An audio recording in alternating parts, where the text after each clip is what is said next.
there, everybody. My name is Kate, and welcome to my channel, Trinergy Awakens Naturally. So this is kind of a companion, to the video that I just made. I was on my way to the mountains to unload some garbage. Get in, losers. Dropped all that stuff off, had a little, session out in the woods with Mother Nature to help alchemize some real confused shit that was thinking that I cared about it like that. And that's why I'm making this video, is the approach that I have with what is happening on the earth right now is that it's not every man for himself. I don't mean that. I mean that it is every person's own responsibility to work on their own accountability and their healing. It is not to say that we don't offer assistance or aid to people or to situations. It's a matter that light workers and truth speakers, star seeds, earth angels, however it is that you identify, the people that are very likely to get hung up in bullshit conversations where guilt trips and shame trips are engaged, those are the people I'm talking to. That it's vitally important we don't get stopped or hung up somewhere in these conversations that will slow us down and have us not actually helping people to the best of our capacity. I offer kindness and I offer tenderness and all kinds of things. However, I don't offer cuddling ever, because cuddling does not help children grow. If we coddle them through their walking experience, they will not be strong walkers, they won't be strong speakers, they won't be strong swimmers, they won't do things in a very strong way. And even though we can grow our children muscularly, we can help them to do things muscularly, I'm talking about the childish energy that is growing spiritually. It's very neophyte in the places that it is, and you have people here who understand that, know that, and it can seem really harsh to say, well, you have food, why won't you feed me? Because this isn't about anybody getting a free handout anymore. It's not about anybody codependently sharing energy in any way whatsoever, about resources. It isn't any of that. And so I personally am very careful about how I offer my physical 3D assistance. I do most of the work that I do in the work that I do in the stuff that nobody sees, nobody hears about, nobody knows about, because that's where it matters the most and is the most impactful for me.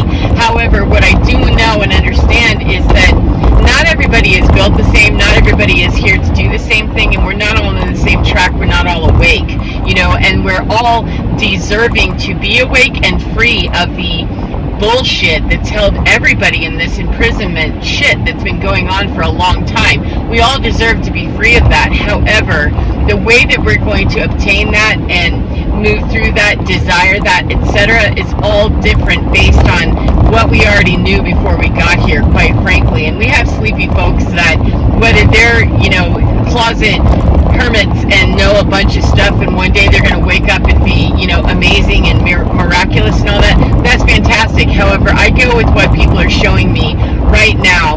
If they're showing me sleepy behavior, then I treat them at the level of sleepy that I see. And people that are asking for a handout, they have expectations of me. They have a victim mentality. They have a lack mentality. They operate in fear. There's not much I can do, because this is not a matter of saying to someone, well, just buck up, grow up, and have some courage here. I can't walk a person by the hand through their most dastardly land. I cannot do that. It's not possible.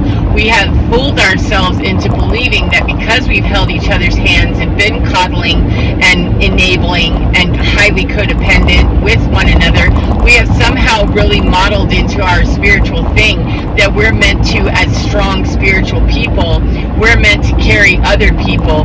We are not meant to... Hello there, beautiful you. Oh my goodness, that's a whole field full of either deer or pronghorns. I'm not sure, they were in the shadow, but a whole bunch of them, and looking up, so beautiful. I can feel that soft and gentle energy, and they can run like crazy, either one of them. But anyway, I got distracted. We are not necessarily offering someone the most appropriate help, and if they're not actually asking for help, the way people ask for help is when they have reached the bottom rung and they have begun to ask internally, what do I need to do? And there's a very different angle that I'm going to come through for people whenever they're asking me to be the bottom rung. You haven't reached the bottom rung if you're still expecting something of me, or if you feel entitled to something from me. Just because I can carry the load doesn't mean I want to carry your load. It means that I got stronger by carrying my own. 515. It doesn't mean that I'm here because I'm strong. Doesn't mean that a wealthy person, because they're wealthy, that they owe the rest of the world their wealth. As much as that causes butthurt across the crowd, I get it. I understand. It would be nice if wealthy people were willing to do that. It'd be nice. However, the bottom line is that wealthy people got there on some kind of grind, whatever it was. They sold their soul and got there, or they worked righteously, whatever it was. It had nothing to do with me. And the same is true for spiritual people who rise up in their sovereignty. They got there on their own grind, and there's nothing except staying in my lane. There's nothing that I can do to force someone into their grind. Hello, Hawk. Thank you. That's like the 5th one I've seen today. It's been amazing. Thank you. That there's nothing I can do, that I couldn't push a horse to the water. I couldn't jam their head into the water and, put a feeding tube in and the whole 9 yards. I could force them to drink. However, I can promise you, if the horse does not want that water, the body will reject it. It won't assimilate. You cannot force people to wake up. You can't force people. That's an expectation of someone. And the New Earth agenda has nothing to do with expectations at all. Me of you or you of me. There is no expectation that you are sleepy, wake up, or don't. However, it's only for me to understand that you're too sleepy for me to be able to be comfortable in my energy and what I'm here to do. And as a spiritual leader, we have people out there that are looking to spiritual leaders to spoon feed them, and we have spiritual leaders who are stuck in their love and light stuff that want to pretend like that's where the road ends, and it doesn't. That is another karmic loop where we get to a certain point and we need somebody else to spoon feed us what it is that we're about. We are sovereign creatures. The spirit and the soul of human beings understand themselves to be unlimited source energy, and yet when we're backed up in all these misconceptions and all these stories and all the delusion, then we start to really believe that somebody outside of us can help me find me. What are you saying? You don't have the key to me. I have the key to me. And because of the brokenness that we're dancing with each other in, sometimes we're asking the trauma dance to be something else that it's not, which is, show me enlightenment by showing me how to keep dancing in my karmic energy. That's a very slow road to enlightenment. It's a hella slow road to get to Damascus going the opposite direction. However, it'll still lead to Damascus. It will. The prodigal son, when he was toting it the other way from home, that was a way for him to get home. It's not through the most, direct route, because it's obviously going the opposite direction. The way that it helps is the opposite direction causes such a brokenness and such a poverty and such a lack of resources that the prodigal son decides, oh, maybe I should change something that I'm doing. And I'm not talking about the cruelty of just wanton suffering and saying, ha ha ha ha, suffer. I don't mean that. I mean, as a spiritual leader, being able to stand in my own sovereignty to know that there are people around me who are suffering. However, they have an expectation to be saved by me or anyone else. Then that is me that's misunderstanding my role here. My role is to be a leader by example, to be a guide, to say, yeah, I go this way because this is how I've been the most successful, and you do what you got to do. And me offering my 3D assistance is really of little value. It's mostly done in the realms of that which cannot be seen, to stand in that presence and continue to feed that within me and radiate that everywhere outside of me, and carefully choose who I'm going to exchange energy with, because those imbalanced energies where someone's coming empty-handed, broke as fuck, in their mind, in their mentality, I don't mean to be hateful. However, that's very common right now, that people need to be taken to their spot of, this is an opportunity for you to see where you have some broken mentality, that you have the ability, you are a sovereign being potentially the same way I am, or he is, or she is, or whoever it is that you see as a leader, as somebody that you think, whether they're leading people or not, that you think is just banging it. Cool. If they're banging it, then maybe do things that they do, perhaps, or maybe ask them, how did you make it through? However, saying save me, that's not the way to do that, because that's still external to you. The only way to freedom is to, gnaw your own paw off and get yourself out of the trap. As gross as it sounds, that's the bare balls truth of this, is that nobody makes it out of these karmic loops or these karmic ties, the reincarnation bullshit, any of the story. None of us makes it to our sovereignty on the back of anybody else, nor do they have the answer for anybody else but themselves, because your path was chosen by your soul, and your soul only knows you and your soul. And even though we're clairvoyant, we're intuitive, we're all kinds of, sentient in your business, perhaps some of us, and we know things, your soul still has a gatekeeper deep within it somewhere, that you are going to be the only one that can reach the most precious parts of you. And the more you work on you and align with you and what you need to do to meet that need, that will get you faster than me telling you, even as an intuitive, even as somebody who's a prophetess, even as whatever role I think I take in the world or that I do.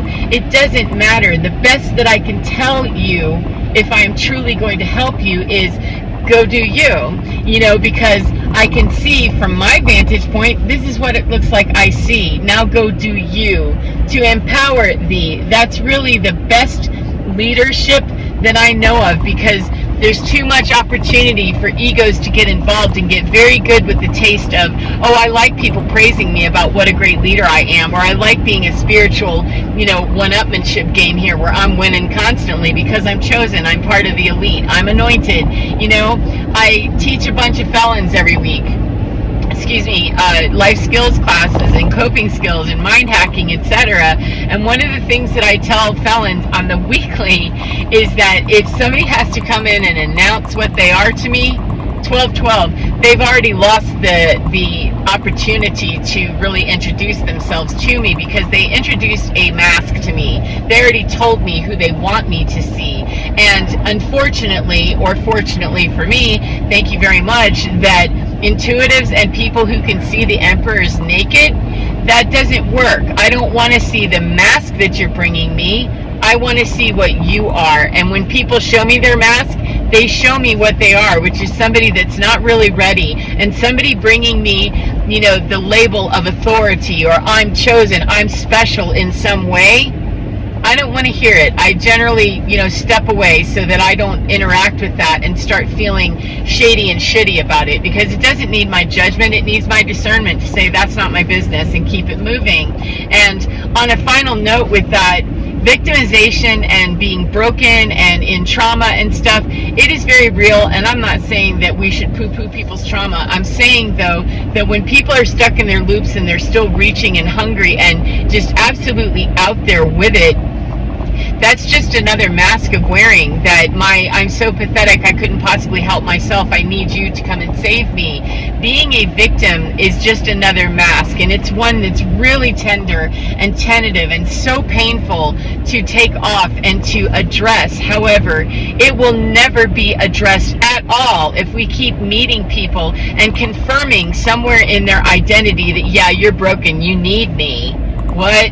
The more that people in my life enabled me, the worse I got, and the more downward spiral I would take until it nearly killed me. So I understand why enabling is not a good thing, and it can sound so cruel and heartless and just terrible, and it's going to have to sound however it sounds. However, the truth is that when we are enabling other people, we're not helping them. True love is being able to stand above it all and say, it doesn't matter how freaky I feel about leaving you to do your own thing, and it doesn't matter how freaky you feel about it. When I know that you have the capacity, even when I think you don't or you think you don't, I know, because the truth is the truth, that every single person here on this planet has capacity to meet their own divinity, and that is the journey for everybody, not just me, not because I'm special.